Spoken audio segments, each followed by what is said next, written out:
नमस्कार, मी दिनकर शिंदे. आपण पाहताय डीएस न्यूज. तुमचं मत माझं मत मध्ये आपलं स्वागत. मित्रांनो, आज खरं म्हणजे ज्यांची आपण अनेक दिवसांपासून वाट पाहत होतो की डीएस न्यूजवर आपल्याला त्यांना निमंत्रित करायचंच होतं, असे हवामान तज्ज्ञ पंजाबराव ढग सर हे आज आपल्या स्टुडिओमध्ये आहेत आणि त्यांच्याशी आपण चर्चा करणार आहोत. कारण अनेक शेतकऱ्यांचे आपल्याला फोन येत आहेत आणि अनेक जण विचारत आहेत की हवामानाचा अंदाज सध्या काय आहे. कारण कधी वातावरण ढगाळ होतं तर कधी थंडी सुटते.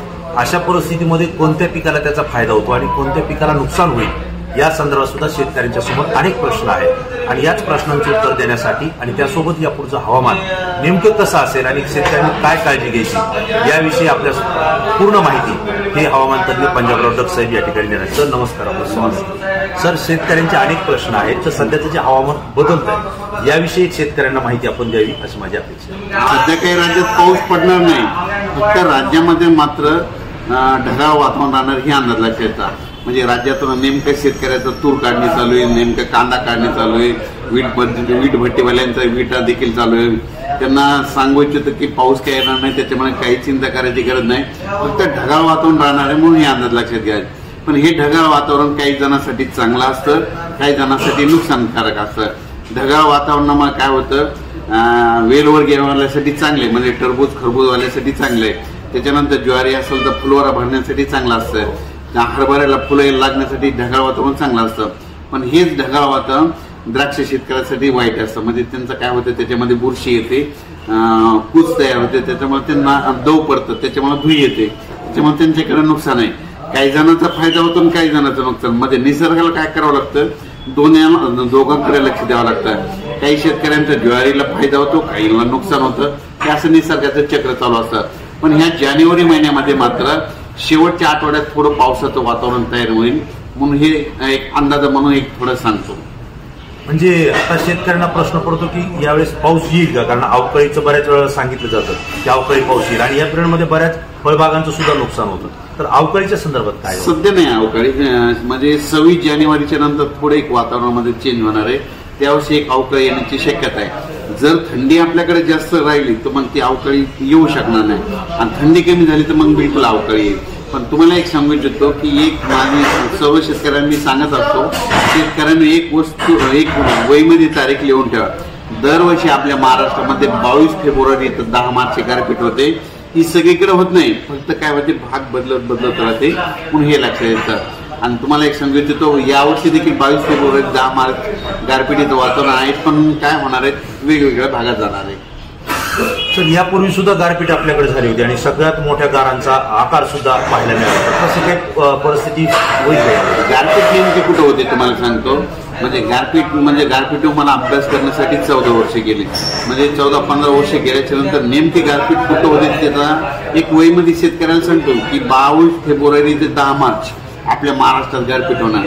आणि ही गारपीट कुठं होते, एखादी नदी असेल त्या नदीच्या बाजूला इकडून 1 किलोमीटर इकडून 1 किलोमीटर त्या पट्ट्यामध्ये होणार. एखादा तळ असेल, डॅम असेल, त्याच्या बाजूने चारी बाजूनं 1 किलोमीटरच्या अंतरानं होणार.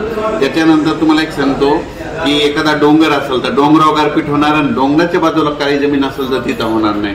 म्हणजे सांगायचं झालं तर ज्या ज्या ठिकाणी हलकी जमीन असते, खडकाची जमीन असते तिथे गारपीट होते. काळ्या जमिनीवर ब्लॅक सॉइलवर गारपीट होत नाही. झाली तरी पोरा एवढ्याला होती. म्हणजे त्याचंही काही शेतकऱ्यांना यावर्षी नुकसान होणार नाही. हो सर, अधिक उत्पादनाच्या संदर्भात आजचं वातावरण कसं आहे आणि कोणत्या पिकाचं उत्पादन जास्त होऊ शकतं? माझं म्हणणं एक आहे, आता निसर्ग लहरी झाला. निसर्ग म्हणतो पाऊस जे असतं तर पावसाळ्यात येणारी पिकं निवडायला पाहिजे. मग पावसाळा काय येऊ शकतं, ऊस येऊ शकतो, सोयाबीन येऊ शकतं आणि केळी येऊ शकतं. निसर्ग म्हणतो थंडी जास्त, मग थंडी येणारी पिकं कोणती येतं, मग चणा येतो, हरभरा, त्याच्यानंतर गहू, हे पिकं येतात. मग निसर्गाच्या कलाप्रमाणे आपण चालायला पाहिजे. निसर्गाच्या विरोधात जाऊन शेती करायला म्हणत नाही, नुकसानच होतं. सर, आपण डीएस न्यूजच्या माध्यमातून शेतकऱ्यांना काय संदेश द्याले? मी शेतकऱ्याला सांगतो की हे आहे 2025ला यावर्षी देखील तुम्हाला आनंदाची बातमी सांगतो की 2025ला देखील आपल्या महाराष्ट्रात चांगला पाऊस पडणार आहे आणि जूनच्या शेवटच्या आठवड्यात मध्ये पेरणीला एक पाऊस पडणार आहे म्हणून हे अंदाज लक्षात यायचा. म्हणजे यावर्षी देखील चांगला पाऊस राहणार आहे. 2026ला थोडा कमी होईल, 27-28 परत जास्त पडणार आहे. परत 2029ला कमी राहील, 30-31 परत खूप पडणार आहे. 2032ला कमी पडेल, 33-34 खूप पडणार आहे. पुन्हा 2035ला म्हणजे असं संपूर्ण अभ्यास करून ठेवलेला आहे. मित्रांनो, आपण पाहताय की खरं म्हणजे पंजाबराव डोक सरांनी आपल्याला अत्यंत चांगला संदेश या ठिकाणी दिला, एक आनंदाची सुद्धा वार्ता दिली आहे की 2025चा पाऊस हा अत्यंत समाधानकारक राहणार आहे आणि जी काही पिकं आपण लागवड करणार आहोत ही पावसाच्या प्रमाणावर आपण पीक लागवड करावी असं सुद्धा सरांनी सांगितलं. त्याचं एक कारण सांगतो की 2025ला जे अंदाज बांधत असतो ना, ज्या वर्षी तुम्ही बघा तुमच्या भागात चिंचाच्या झाडाला खूप चिंचा लागल्या की ते चिंचाचं झाडामध्ये शेतकऱ्यांनो यावर्षी तुम्ही मालामाल बी होणार आणि पाऊस बी पडणार असा अंदाज ते तुम्हाला संदेश देतो. चिंचाचं झाड, चिंचाच्या झाडावर सुद्धा आणि सरांचे व्याख्यान आपण नेहमी. आणखीन एक सांगतो, एक रामफळाचं झाड आहे. समजा आता उन्हाळ्यामध्ये रामफळाच्या झाडाला खूप रामफळं लागले की समजायचं पाऊस कमी पडणार त्या भागामध्ये, आणि जर रामफळ नाही लागले की मग जास्त पाऊस पडणार. म्हणजे निसर्गाचा हा सुद्धा समतोल याच्यावरून समजा पूर्ण अंदाज येतो त्याच्यात करतो. लिंबाच्या झाडाला लिंबू लागले सर, आता यावर्षी चिंचाला तर भरपूर आहे त्यामुळे पाऊस पुढच्या वर्षी शेतकरी मालामाल होणार म्हणजे असा संदेश निसर्गाने दिला.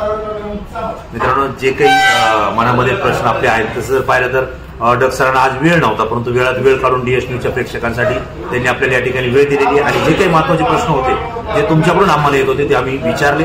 त्याचं उत्तरही कदाचित नव्हे तर निश्चितपणे समाधानकारक आपल्याला डक सरांनी या ठिकाणी दिलेले. पुन्हा वेळ निश्चितपणे आपण सरांची घेऊ आणि सखोल अशी माहिती आणि आपल्या पद्धतीचे जे प्रश्न असतील त्याचे उत्तर सुद्धा सरांकडून घेण्याचा आपण या ठिकाणी प्रयत्न करू. सर, डीएस न्यूजवर आपण आलात, आमच्या प्रेक्षकांशी या ठिकाणी संवाद साधला, त्याबद्दल मी आपले मनापासून धन्यवाद देतो आणि पुन्हा तुम्हाला न्यूज चॅनलच्या स्टुडिओमध्ये यावं लागेल हे निमंत्रण सुद्धा आज प्रेक्षकांच्या वतीने देतो. धन्यवाद.